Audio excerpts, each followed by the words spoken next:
खुशी. हाय पलक. हाय पलक. हाय रोहिणी. पलक, तुझी स्वच्छता दूतमधून निवड झाली असे मला कळले. त्याबद्दल तुझे खूप खूप अभिनंदन. धन्यवाद रोहिणी. अभिनंदन पलक. तुझी जबाबदारी वाढली बरं का. धन्यवाद खुशी. आपल्या शाळेच्या ग्राउंडवर चॉकलेटचे बिस्किटचे रॅपर इकडे तिकडे टाकलेले दिसतात. मधल्या सुट्टीमध्ये खिचडी खाऊन झाल्यावर इकडे तिकडेच टाकून देतात. हवी तितकीच खिचडी घ्यायला पाहिजे ना. हो ग.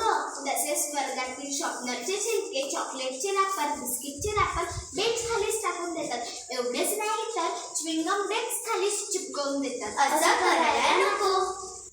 स्वच्छता दूत म्हणून टीचरनी माझी निवड केलेली आहे. सर्वांना स्वच्छतेचे महत्त्व पटवून देणं हे माझं कर्तव्य आहे. मग सर्वांना प्रेमाने पटवून द्यायचं बरं का. हो हो, चला चला आपण सर्वांना प्रेमाने पटवून देऊया. मित्रांनो, कचरा करू नका. जो कोणी कचरा करेल त्यांना पटवून सांगा की कचरा करायचा नाही व हे निश्चित करा की आपणही कचरा करणार नाही. चला आपण स्वच्छतेवर शपथ घेऊया. मी कचरा करणार नाही व इतरांनाही कचरा करू देणार नाही. जो कोणी कचरा करेल त्यांना प्रेमाने पटवून देणार. माझी शाळा, माझा परिसर, माझा वर्ग मी स्वच्छ ठेवेन. स्वच्छ शाळा करा हातांनी, सुंदर गाणी गा.